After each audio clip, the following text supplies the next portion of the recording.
रामायण में रावण का नाम तो आपने सुना ही होगा। और दोस्तों, रामायण की कथा रावण की मृत्यु के इर्द गिर्द घूमती थी। दोस्तों, आप सभी को तो पता ही है कि माता सीता रावण की मृत्यु का कारण बनी थी।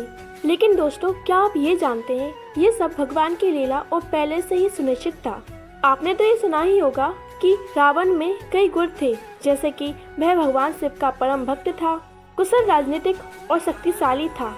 रावण ब्रह्म ज्ञानी और बहु विद्याओं का जानकारी रखता था। उसे मायावी इसलिए कहा जाता था क्योंकि उसके पास इंद्रजाल, तंत्र, सम्मोहन आदि का ज्ञान था। उसे रावण के पास एक ऐसा विमान था जो किसी के पास नहीं था। इसी के कारण उसकी शक्तियों से सब भयभीत रहते थे। रावण ज्ञानी और पंडित होने के बावजूद भी उसका चरित्र उत्तम नहीं था। दोस्तों, आप सभी का स्वागत है हमारे YouTube चैनल पर।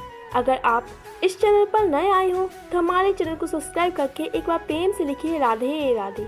आज की इस वीडियो में हम देखेंगे कि रावण ने कौन सी स्त्रियों पर गलत नजर डाली और उसकी मृत्यु का कारण ये सभी कैसे बनी। वीडियो को प्रारंभ करने से पहले एक बार प्रेम से लिखिए जय श्री राम। वेदवती। पौराणिक कथा के अनुसार वेदवती भगवान विष्णु की परम भक्त थी और भगवान विष्णु को पति रूप में पाने के लिए उनकी तपस्या कर रही थी। वेदवती कुशध्वज की पुत्री थी।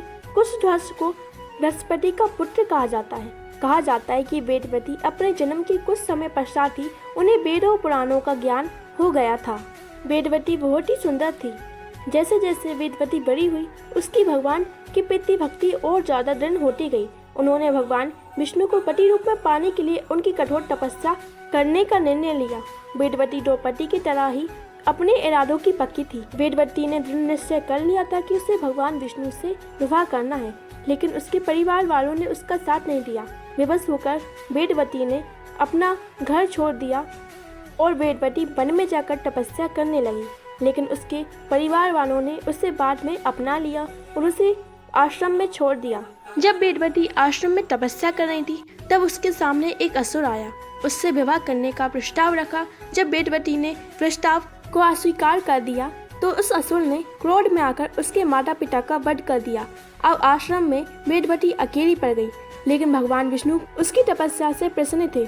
उन्होंने वेदवती की तपस्या से प्रसन्न होकर उसके समक्ष प्रकट हुए और उनने पूछा, तुमने इतनी कठोर तपस्या किस कारण से की। वेदवती कहती है, मैं आपको अपने पति रूप में पाना चाहती हूँ। तब भगवान विष्णु कहते हैं, हालांकि यह इस जन्म में संभव नहीं है, लेकिन तुम अगले जन्म में मेरी अर्धांगिनी बनोगी। वेदवती ने भगवान विष्णु की तपस्या करने के लिए समस्त संसार को त्याग दिया था, लेकिन उसकी इच्छा पूरी नहीं हुई। लेकिन वेदवती का भगवान विष्णु के प्रति श्रद्धा भक्ति कम नहीं हुआ। एक दिन वेदवती कठोर तपस्या वन में कर रही थी, तभी वहाँ से रावण गुजरा। लेकिन जब रावण की दृष्टि वेदवती पर पड़ी तो वह वेदवती की सुंदरता से मोहित हो गया। उसने वेदवती के सामने विवाह का प्रस्ताव रखा, लेकिन जब वेदवती ने इस प्रस्ताव को अस्वीकार किया तो क्रोध में रावण ने वेदवती के केस घसीट कर ले जाने लगा। इस बात से क्रोधित होकर वेदवती ने अपने केसों को काट लिया और रावण को श्राप दिया, तुमने मेरी पवित्रता को भंग किया है। मैं तुम्हें श्राप देती हूँ कि मैं ही तुम्हारी मृत्यु का कारण बनूंगी। इतना कहकर वेदवती ने अपने आप को अग्नि में सौंप दिया। वेदवती का श्राप खाली नहीं जा सकता था, इसलिए उसने अपना अगला जन्म माता सीता के रूप में लिया। जैसे कि भगवान विष्णु ने वेदवती को वरदान दिया था कि वे अगले जन्म में उसके पति बनेंगी, इसलिए भगवान विष्णु के 7वें अवतार भगवान श्री राम के 7वां। जैसे कि आप सभी जानते हैं, जब रावण ने माता सीता का छल से हरण किया था, तब भगवान श्री राम ने रावण का वध किया था। इस प्रकार वेदवती के श्राप के कारण ही वह खुद ही माता सीता के रूप में रावण की मृत्यु का कारण बनी थी। दूसरे नंबर पर आती है रंभा। पुराणों में रंभा का चरित्र एक प्रसिद्ध अप्सरा के रूप में बताया गया है। उसकी उत्पत्ति देवताओं और असुरों के बीच हुए विख्यात सागर मंथन से मानी जाती है। रंभा को पुराणों और साहित्य में सुंदरता का प्रतीक माना जाता है। देवराज इंद्र ने उसे अपनी राज्यसभा की सुंदरता बढ़ाने के लिए प्राप्त किया था। देवराज इंद्र की आज्ञा से रंभा ने ऋषि विश्वामित्र की तपस्या को भंग करने का प्रयास भी किया था। तब ऋषि ने क्रोध में आकर रंभा को 1 सहस्त्र वर्ष तक पट्टर के रूप में रहने का श्राप दिया था। रंभा अप्सरा होने के कारण वह कई प्रकार की नृत्य कलाओं को जानती थी। दोस्तों, पहले ही मैंने अपने YouTube चैनल पर रंभा के बारे में कई कथाओं को डाल चुकी हूँ। पौराणिक कथा के अनुसार रंभा को नर कुबेर की पत्नी बताया जाता है। रावण और कुबेर भाई थे और इस रिश्ते से रावण की पुत्रवधू थी रंभा। परंतु एक दिन जब रावण की नज़र रंभा की सुंदरता पर पड़ी तो फिर रावण ने उससे आपत्तिजनक बातें पूछी। रावण ने उससे पूछा कि वह इतना सज धज कर किसको तृप्त करने जा रही है। इसके लिए उसने संस्कृत में भुक्षेटी शब्द का प्रयोग किया था। रंभा ने रावण को रिश्ते नाते की याद दिलाई, लेकिन रावण ने पहले तो उससे मानने से इनकार कर दिया कि वह उसकी पुत्रवधू नहीं है।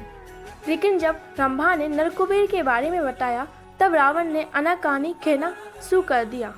देवताओं को जीत चुके रावण के बारे में रंभा को सब कुछ पता था, लेकिन रंभा को यह नहीं पता था कि वह रिश्ते नातों को भूल जाएगा। डर से कांप रही रंभा पुराणों के अनुसार और वाल्मीकि रामायण के अनुसार रावण ने रंभा के साथ दुराचार किया। इसके बाद रावण को यह श्राप मिला कि अगर वह किसी स्त्री को उसकी इच्छा के बिना छुएगा तो उसके 10 सिर के 100 टुकड़े हो जाएंगे। द्वापर युग में रंभा का विवाह ऋषि शैस्य नैरण्य के साथ हुआ था और इन दोनों का एक पुत्र भी हुआ था जो कि काले वन के नाम से जाना गया।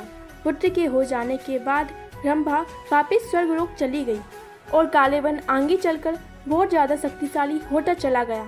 माया। रावण ने अपनी पत्नी की बड़ी बहन माया पर भी वासना युक्त नजर रखी। माया के पति बैजंतपुर के संभर राजा थे। एक दिन रावण संभर राज्य पहुंचा। वहां उसने माया को अपनी बातों में फंसाने का प्रयास किया। इस बात का पता चलते ही संभर ने रावण को कैद कर दिया, लेकिन उसी समय राजा दशरथ ने संभर राज्य पर आक्रमण किया। इस युद्ध में संभर की मृत्यु हो गई। जब माया सती होने जा रही थी तब रावण ने उससे अपने साथ चलने के लिए कहा। तब माया कहती है, तुमने वासनायुक्त होकर मेरा सती भंग करने का प्रयास किया, जिसके कारण मेरे पति की मृत्यु हुई। ठीक इसी प्रकार तुम्हारी मृत्यु भी ऐसे ही होगी। माता सीता। रावण ने माता सीता का हरण किया था, ये तो सभी जानते हैं। और रावण ने माता सीता को अशोक वाटिका में 2 वर्षों तक रखा था, लेकिन इस कैद के दौरान रावण ने माता सीता को छुआ तक नहीं। इसका कारण नरकुबेर द्वारा दिया गया शाप था। जब रावण ने माता सीता के सामने विवाह का प्रस्ताव रखा तब माता सीता ने घास के एक तिनकों को बीच में रख दिया और माता सीता रावण से कहती हैं, सूरज और किरण की तरह राम और सीता एक ही हैं। तुमने श्री राम और लक्ष्मण की अनुपस्थिति में मेरा हरण करके कायरता का परिचय दिया है और राक्षस जाति के विनाश को आमंत्रित किया है। तुम्हें भगवान श्री राम की शरण में जाना चाहिए, यही विनाश को रोकने का एकमात्र उपाय है, अन्यथा लंका का विनाश सुनिश्चित है। तो ये थी वो 4 स्त्रियां जिन पर रावण ने अपनी कुदृष्टि डाली और यही रावण की मृत्यु का कारण बनी। तो एक बार फिर से बोलिए जय सिया राम। दोस्तों, यह कथा अगर आपको पसंद आई है तो इस वीडियो को लाइक करें और ज़्यादा से ज़्यादा शेयर करिए। दोस्तों, ऐसी ही वीडियो देखने के लिए हमारे चैनल को सब्सक्राइब करना ना भूलिए। राधे राधे।